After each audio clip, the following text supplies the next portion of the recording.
What up, Corner Crew? Welcome back to another episode of the Hip Hop Happy Hour podcast. I am your host, as always, Brad Bailey. Shout out to y'all, man, for tuning in with us once again. Got my co-host, Shah Mental, in the building tonight. He wanted to jump on this episode, so, of course, we say come on aboard. What up, bro? Chilling. What's good with you, man? Another day, grinding away, sir. bro. Grinding away. I hear you. But we're back Thursday night, as always, live 8 p.m. You know what we do. But without further ado, I want to bring up our guest this week. Staten Island legend, you know what I mean? Woo affiliate, Pop the Brown Hornet. What up, bro? What's going on? It's Pop the Brown Hornet from out of Stapleton, Staten Island at 10304. Bumble Fire! How you doing, man? Thank you for coming on, man. Thank you so much. Thanks for having me. Thanks for having me on the Hip Hop Happy Hour show. Greatly appreciate it. The way we like to do this for people that might not know who you are is tell us who you are and what you're about, bro. Well, I'm Pop the Brown Hornet, hip hop artist, entrepreneur, and things of that nature from out of Stapleton, Staten Island. I've been in the hip hop game for over 20 years, 25 years. So you might have, some people know me from dealing with the Shaheem, the Rugged Child back in the early 90s. Some people know me from GP Woo / GP The Grain from MCA Records and things of that nature. A lot of people might know me from Black on Black Crime. A lot of people know me from my solo album as well, Underground Emperor, from the 90s. So I have a solid foundation, and some of the new fans that might have just heard of me. I have some recent work that dropped, whether it be with King Just, Best of Both Hoods, or the Foreman Mandela project that I dropped not too long ago. Majority produced by Phantom of the Beat. So, just to catch you up to speed. I was checking that project out today, actually, and that's a dope ass project. I grew up with Wu-Tang. I grew up with all the affiliates, GP, Wu, Killer Army, and all that stuff. So, like, when I had the opportunity to get you on, I was like, yeah, we got to get this dude on the podcast and pick his brain about the history of hip hop and where he comes from. So, tell us what it was like growing up with all those dudes and being in that scene at the prime of the new golden era hip hop. Yeah. At the time, Staten Island, being a fifth borough, we didn't really have a strong voice in hip hop as far as the rugged side of hip hop. So people that know about Staten Island, they know about the Force MDs, and then after the Force MDs, a couple of other acts, but the UMCs came out in the early 90s or what have you. So that was before the Shaheems of the world, before the W's of the world. And I was in a mix of all of that. So as before all of that happened, a lot of people from the Staten Island, they know I was in the trenches, So from the mid 80s all the way up, I was doing mixtapes with R&X from the 4-track to the 8-track. Before anybody was making record deals, I was already out there. We was in Stapleton, just harnessing our craft and practicing our skills and things of that nature. So, and we was doing this, like I said, since the mid 80s. So by the time the record deals came along, or whatever the case may be, especially coming out of Stapleton, when Shaheem came along, Shaheem was younger than I. So when Shaheem was coming out from Stapleton and R&S was his producer, there was the Downloads of the world, the June Lovers of the world, the Rubber Bands and myself. So, we just teamed up as a team back then to make sure that Shaheem was solid, whether support-wise, whether lyric-wise, representation-wise, because we already pre-existed. He just was one of the first ones to catch a major deal on Virgin Records. So that's why a lot of people may have first heard me on the Shaheem album, but trust me, I was rhyming way before that. So just to give you like the foundation of where it comes from, I was there. Like I said, everybody was crafting their style. Brown Hornet was definitely a major player when it was just, the Maxwell tape going to the Cunyon radio. I was big in that era. So before people was hitting wax, Pop the Brown Hornet was making hot tracks. Word. Now, I guess then who would be your like musical influence? As obviously outside of like your surroundings and the people around you who were doing music. As far as like people you were listening to when you were younger, before you did music. Yeah. So just starting with my family, I'm musically inclined. You know what I mean? My grandfather happened to be part of the Harp Tones. You know what I mean? So that's a hip hop, that's a doo-wop Hall of Fame group or whatever the case may be. Anybody that's familiar with doo-wop, they know what a Harp Tones. And my grandfather was Dicey. You know what I mean? So in my household, from hearing doo-wop, my uncle Will, rest in peace, played a lot of classical, classical music, whether Beethoven, Bach, things of that nature, because he used to play the flute, he used to play the violin, he used to play the piano. As a youngster, at 7, 8 years old, I would be with my uncle Will, 34th Street, 42nd Street, 14th Street, and him playing his flute or playing his violin, the music bouncing off the acoustics in 34th Street, people, shoving my money in my pocket, thinking I'm homeless or whatever the case may be. So my music background really, really runs deep when it comes to that. You feel me? So in the household, of course, Mama Bear had all the music from Diana Ross, Diana Summers, Stevie Wonder, Marvin Gaye, Luther Vandross, Barry White, you name them, Prince, Michael Jackson. And she had the stack of records. And, I'm the only child from my mother. So, sometimes those were your best friends. When you couldn't go outside, you just flicking through these records, playing them over. Some back then, the records used to come with the lyrics. So you reading the lyrics in the record albums and things of that nature. So those was my influences. You know what I mean? Then when hip hop came along, took the world by storm. And, the first ones that I was really in tune to, of course, the Curtis Blows of the world, the Treacherous Threes, the Dougie Freshes, the Run DMCs, before the KRSs and the Big Daddy Kanes and the Slick Ricks and the Chuck D's of the world, So that's my musical back. Those are the greats. So what was the moment that you knew that you wanted to be an MC?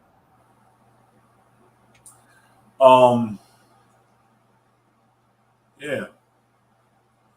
That's a good question, but I was writing rhymes for a very long time, and I don't know. I gather when I first hit the stage, or when you get the crowd's reaction and things of that nature, a combination of that, and just a combination of, I think, me writing rhymes, and I think I stood out from the pack at an early age. I probably would say rhymes around, when you're growing up, you got those that break dance, those who's doing graffiti, and those that were rhyming, and I think I just more or less. Like I said, me being an only child, I had a dictionary, a thesaurus, those vocabulary words. My mom wasn't playing; it was really in tune. So I think I really was able to utilize those things and make music. And I felt like me just rhyming amongst the peers, and they couldn't deal with me. I'm like, yo, And then, like I said, listening to the radio. When you listen to the radio, you feel like you're not ready. But after, I think just after a few solid talent shows and things of that nature, and like I said, really being up RNS's house in the mid '80s, we were making a lot of, his house was like an open door, so we would make a lot of music, and I could hear myself getting better and better and better. So, just dropping music around the neighborhood, I always felt like, one day I would crack through, because the neighborhood's not going to lie to you. You drop something in Stapleton, and they're gonna let you know if it's trash. Like, nah, that ain't it. So I always felt like the neighborhood was more or less like, as long as I had their likings, and I felt like I was primed for the big stage. So it was definitely in my my teens, 17, 18. I figured, and I probably wasn't ready, but I felt like I was ready. So by the time I did drop, the first thing I ever dropped on wax was Could You Woo Woo Woo, and the B-side was Let's Go to Lap. So that's the first time I ever really dropped something on wax. The second single I came with was Black on Black Crime, and then the B-side was GP Connection. And so, that was when I dropped Can You Woo Woo Woo, that's like 93, and then Black on Black Crime came around 96. I was gonna say, yeah, that's dope too. I was gonna say too, you're still going now, and I think that's kind of like a beautiful thing, especially being somebody who's been, like you said, I started writing around like 17 years old, and I wasn't somebody who was good at first. I got better over years, but we're not talking about me. But the point is, I think it's great that you're still doing it at this age, and you clearly, because you're still doing it, have a love and appreciation for hip hop, and obviously what it's brought to your life and what you've brought to it. And I just wanted to, let you know that I appreciate that, and that's dope. And I just love seeing that, and I want to see more of that instead of this ageism thing, because I'm getting up there myself, and I'm kind of looking around like, yo, like, come on, I'm still dope. Why? What's the issue? You know what I mean? So like, I just love seeing it. Time doesn't exist, especially when it comes to making hits and making good music. You can't put a date on that. But when you listen, like when my latest piece of music was Foreman Mandela, and that's kind of the reason it kind of embodies what you just said. Foreman Mandela, I grabbed George Foreman and Nelson Mandela, just put their last names together. So Yep. Foreman, well, we already know, you know what I mean? After he lost to Ali, he retired for 10 years. Then he came back, and it took him 7 years to get the belts back. So it took him 17 years, and before he was able to hold it high. Nelson Mandela locked up for over 27 years. Still was able to come out, Nobel Peace Prize, be president in parts of Africa. So they both stayed their course. They didn't let time defeat them. And so, like you said, it was a deep hiatus since I was around.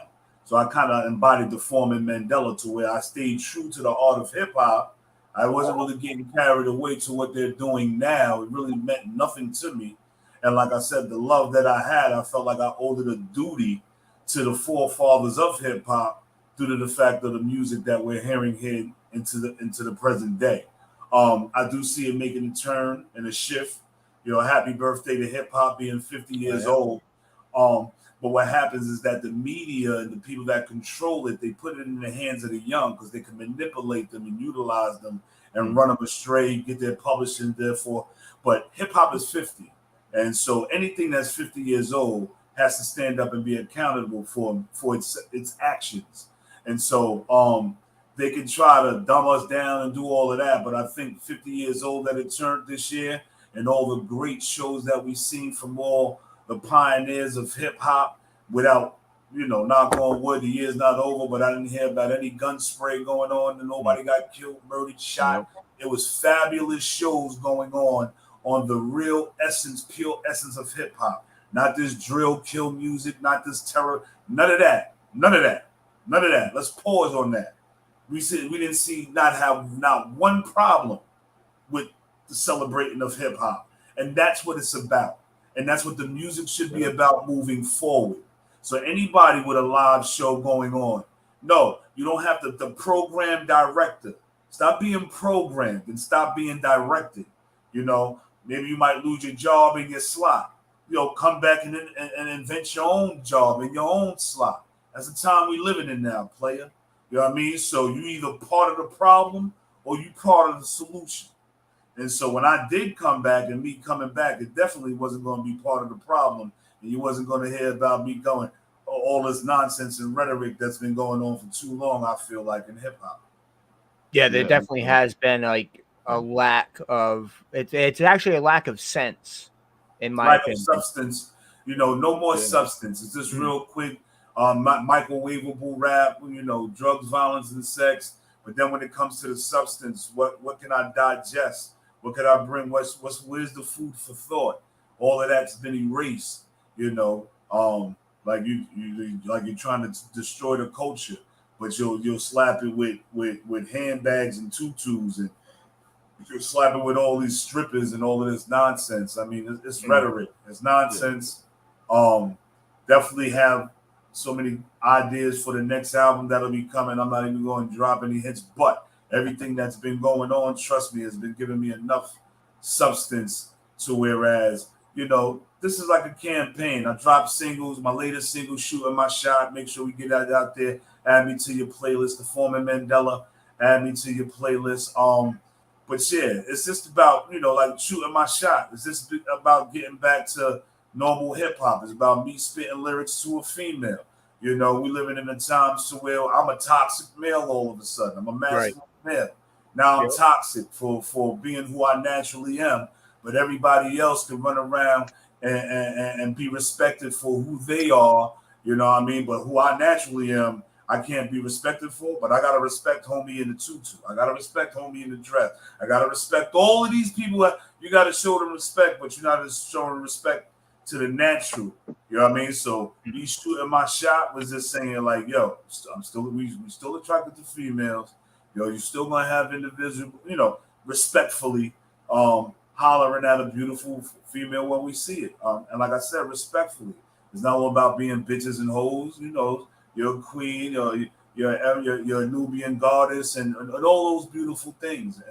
And us as men, we have to be able to express that. We can't let social media and we can't let them dictate and narrate the norm, or because they'll change it up. They're changing up the norm, and like I said, we don't have any say so in it. So, like I said, just back to the pure hip hop, back to the lyrics, and back to substance. That's what I'm about. That's dope. Now on the Foreman Mandela joint, Zaddy's Gotcha. That's my joint. I was bumping that today. That's my joint right there. That was probably my favorite one on the album. The whole album was dope, but that was the one for me. Now Zaddy Gotcha, yeah. So Zaddy Gotcha had me making mean faces. Yeah. It's just that beat was hard, and I just wanted to create a different East Coast type of style. It was like sometimes it's just about style when you're on a track. And that's what Zaddy Gotcha was, something that was for the club and for the ladies. Zaddy Gotcha, baby. You know what it is. So definitely for the ladies. But I appreciate that you like it because, like I said, I have it was, but it was still grimy too at the same time. Yeah, it had that balance. You hear that the beat is hard. The beat is grimy. So I wanted to ask you, you've been around for a long, long time. You've been doing it. You've come across a lot of people in hip hop. And we like to ask a question on here, like the shows that you've done. What's the best show that you've ever done? And on the flip side of that, what's the worst show you've ever done? We had a lot of good shows, man. I just, we had a lot of good shows. One show that sticks out that I think we did a good shows when I was down with GP the Grain, and we did a Sway and Tech. They did a Alcatraz show back in the days. It was a lot of various different artists was there. But just the ambiance of that show and looking out towards doing Alcatraz was in the backdrop, and the crowd was crazy, and it was mad different artists. So that was a great show. That was a great performance. Though I could say tons of them. But that one really sticks out. And then probably one of the worst shows. I remember GP as a group as well. We had got booked for a show in Austin, Texas, and we performed at this club called Cats. And when we got paid,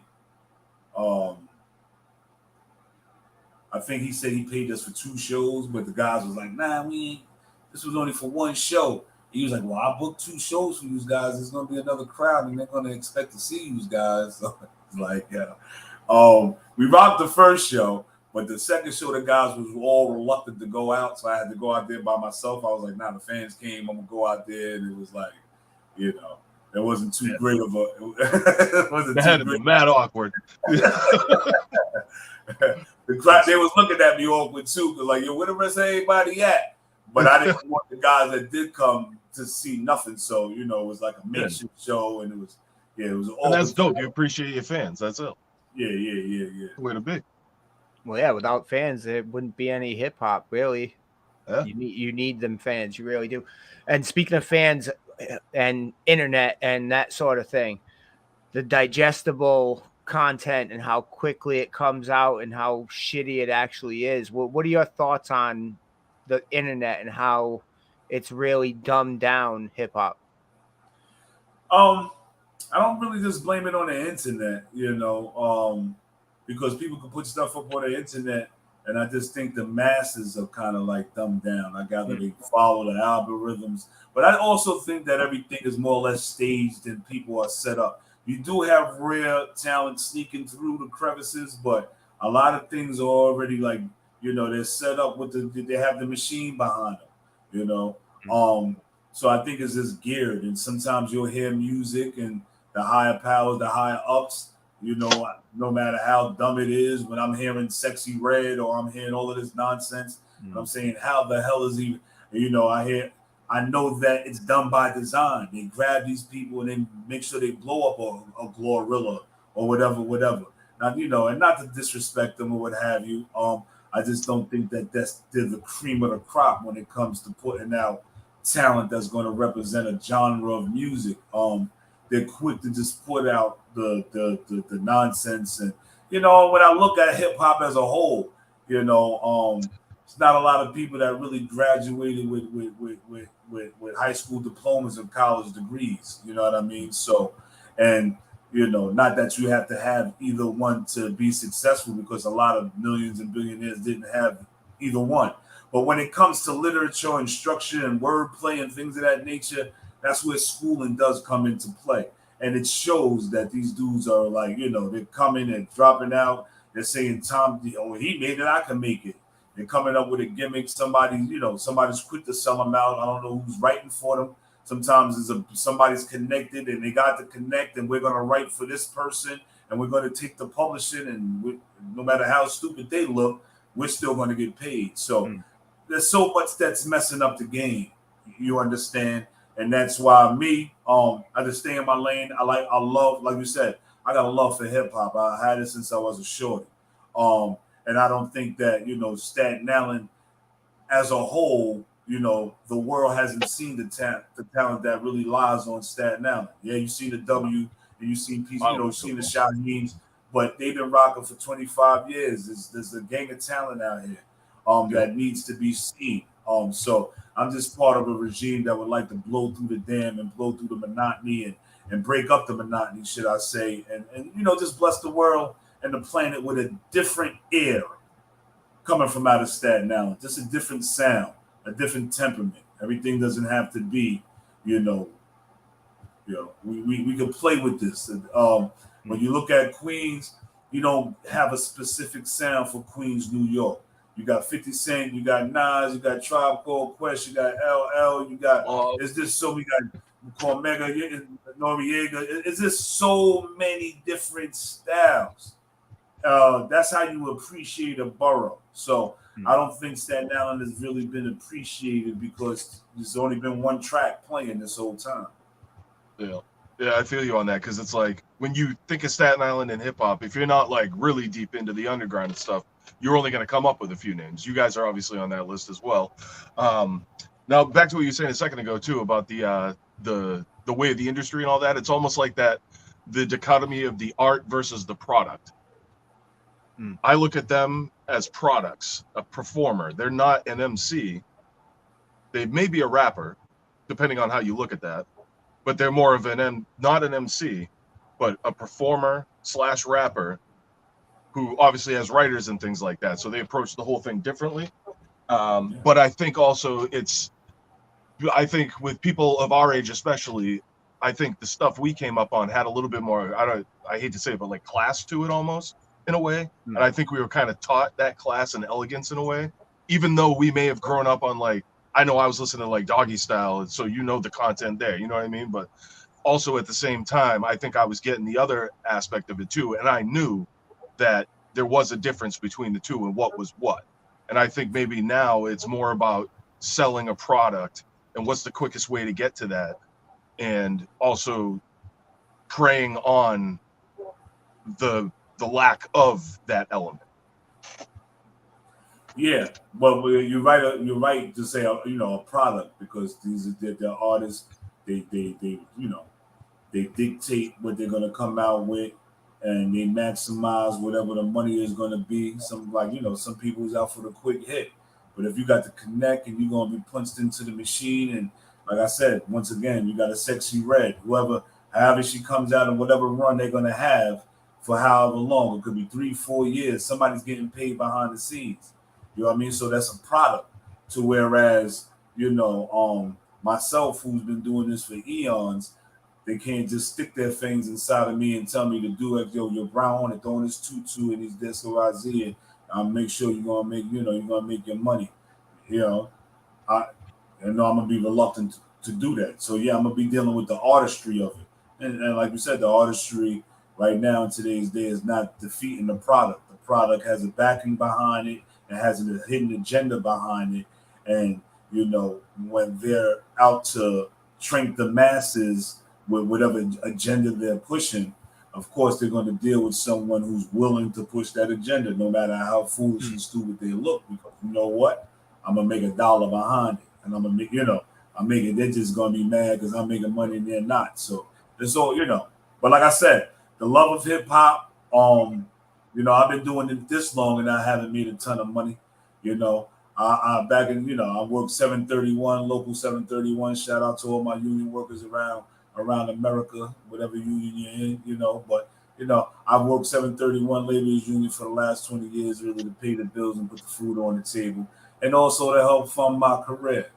So I'm on the tail end of that. I'm about to do the moonwalk up out of it, hang up my gloves for 731 so I can put more attention into making dope hits.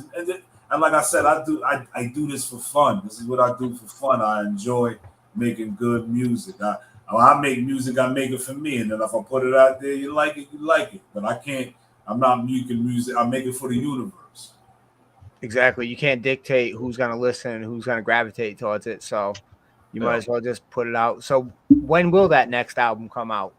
Well, I'm gonna drop another single. I got shooting my shot right now, and I know I've been telling people I'm gonna do a video, but I do have a video in the makings for shooting my shot. That was my latest single, and I do plan on maybe dropping another single real quick for the fourth quarter, just to stay in your face, keep busy, get another promotion, and leading into the first quarter, and then I'm gonna just sit back. When the album drops in next year, it's not gonna be till later on. I really want to take time to just really get these beats that I'm gonna have going through the winter season, and I'm gonna stop dropping singles or whatever. Because sometimes I drop a single, and I just want to put it out. Shit is hot. I like, what I mean. So I gotta embody it, keep these fucking singles, and then come out with a nice piece of work come next year. That's dope. That's dope. I like to hibernate on things sometimes too, a little bit, just to kind of let them sit in and figure it. Because sometimes you'll think something is like the best shit ever, and then like a month later you're like, that ain't it. You know what I mean? So like you can trick yourself into a quick drop. Sometimes I just like to throw it out. I don't really think like that. My thing is I don't like holding things for too long because I don't want to get dated. So that's why I was really so when the album, sometimes I like to do it just in a short span of time. I don't like it to stretch out for 8 and 9 months. I like to do a premiere album with the 3 months, 4 months tops. Let's have it done, and let's package this shit up. So at the end of that, at the end of the 3rd, 4th month, we about to wrap it up. We can drop a single, package it up, boom, boom, spit it out there, and get it. But I don't like have everything ready to go. Then I got a song from Jan, unless it's that hot, But by the time fucking the end of the year come around, I don't want to have something that dated. So much stuff happened. You already know from a certain punchline 6 months later. It's like it's just like that's out. Like if it was a Will Smith, Chris Rock punchline, it's like that's been done to death. You know what I mean? You wouldn't. Right. I mean, that's something like that. That's the difference, kind of between like when we're talking, you hear some of this music that they're making now. It's right here. It's for right now. It's not going to have any longevity. There's no legs to it. Nobody's going to be wanting to hear that shit 10 years from now. So it's a different kind of beast when you're dealing with with Zaddy Got You. You can hear that. Even though it's underground. Like I said, I drop singles because somebody's still hearing my shit for the first time. That was your first time hearing it. You know what I mean? But I must do this campaign and I must drop singles so I can still work this underground. Like I said, my album was the Underground Emperor until finally we're going to get something that's going to be, that's going to break through. And I got a body of work. And by the time the latecomers do hear of me, you can book me for a show. And I easily got a half an hour, 45 minutes worth of work because my material has been stacking up. So from the old to the new to the present, you know what I mean? Should I say from the old to the present? And what I'm doing now, and like I said, I got songs with the Force MD's Daydreaming. I got songs with King Just, you don't want no smoke. I got when I'm dropping singles, I'm dropping solid songs. You know, it's not like I'm dropping songs to where if you didn't, when it does come back, it's like, yo, I never heard that. That should have, like you said, you never heard Zaddy Got You. That's a good joint. Foreman Mandela, Stapleton Fly. You know, a lot of them is they'll wear on you because it's food for thought. It's not just a fly-by album. You know, sometimes when you're listening to the MC, you got to listen to it 3, 4, 5 times. Be like, you know, oh yeah, nah, I'm feeling that right there. You know, he was making sense right there. You know? So that's how it is when, and I like to make an album to where you're not listening to one track. Like you said, Zaddy's your favorite, but Foreman Mandela could be his favorite, or Straighten It Out could be his favorite. Hustle Hard could be his favorite, you know. So I like to have my album diverse because it's gonna bring all diversity together to be like, yo, that was a dope album because I like that, or I like that. It wasn't like we all said one song, like that's my favorite album. And then it's like, you know what I mean? Right, you get that one song on the album, then the rest is skips. That's the rest is trash. Never a good look. Yeah, no. The rest, you just, you know, well, now you know. But back in the day, you buy a CD, you buy that one hit single, and then the other 10 will be like, that turns into a frisbee. I'm throwing that out the window. And you were mad too. You were mad too because you spent your money on it. You know, it's like, damn, going out there, you got to get there, buy it, come back home, play it. It's not like today where you just push that button and boom, you got it. So back then you get to see that I was popping it in the car, and if it didn't make it back home, right out on the highway. Yeah, so I want to play a little game real quick. I'm gonna say an album of yours, and I want you to tell me the first thing that comes to your mind. All right. The original GP Wu album. Well, I don't know if it was the original, but to me is the original one. The GP Wu. Don't Go Against the Grain. That song. The album as a whole. The whole album. Like, what do you mean? Like as an experience, just like that whole thing and that whole process and all that. Yeah, you couldn't tell us that we wasn't about to fucking blow up, man. I'll tell you that. Dealing with MCA, you know, at the time, Hank Shockley and Daddy O was our A&Rs.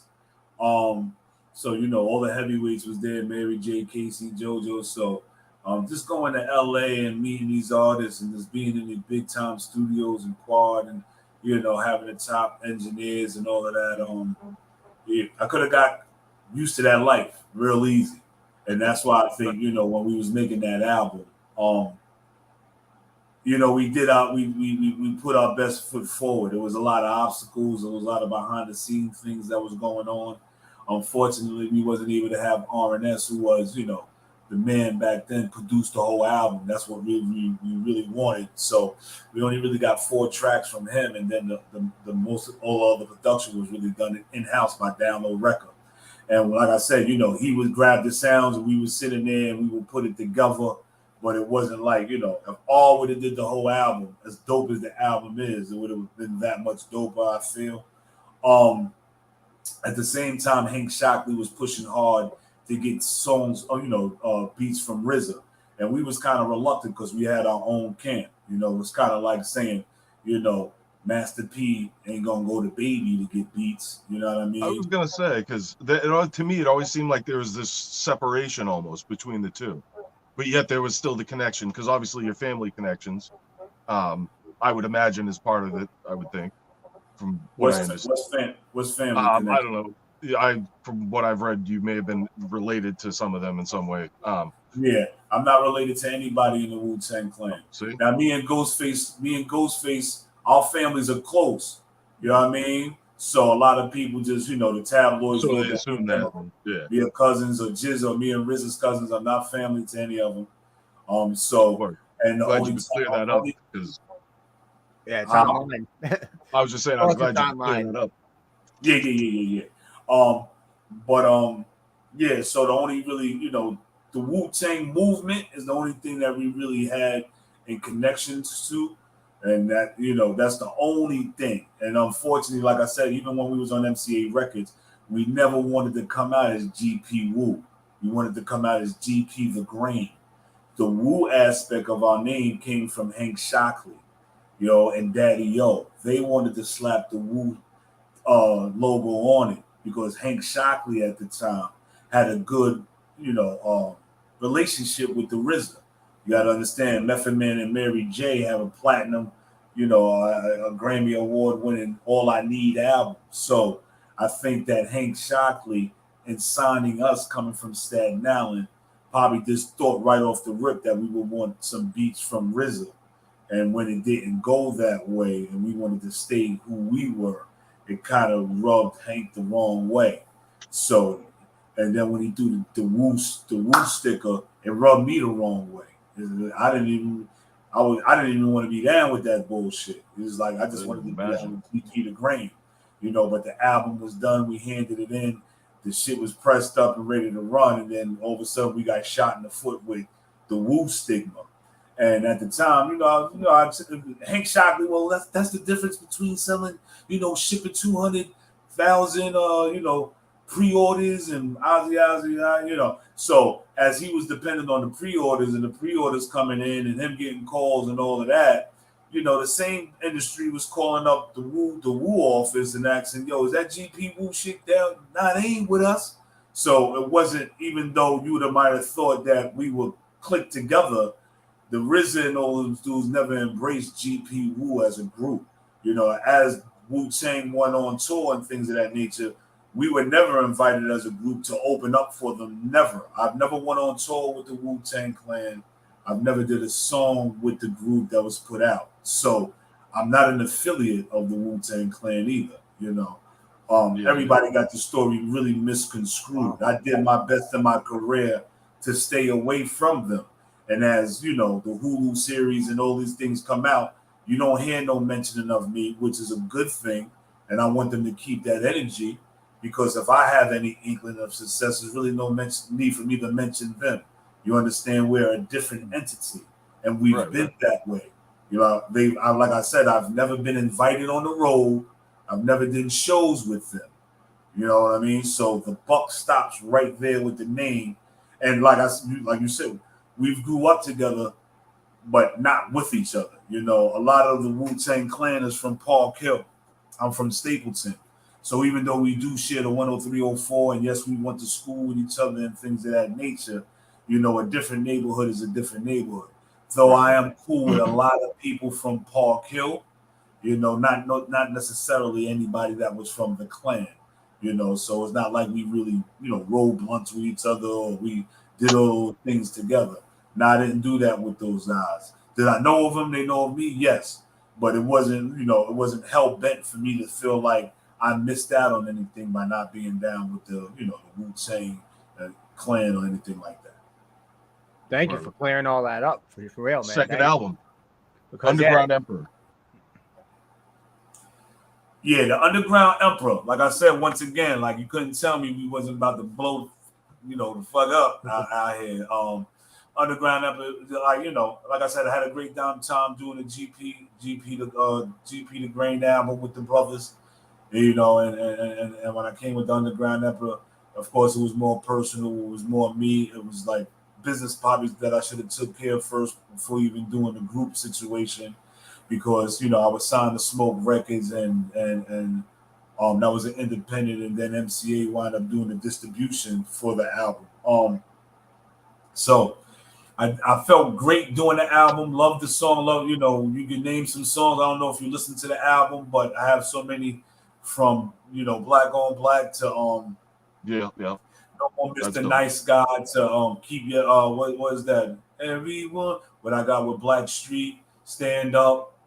There's so many great songs, man. You got Sun Never Chill, Warrington Needs, so yeah, great album. I felt great about it. All the majority of the production.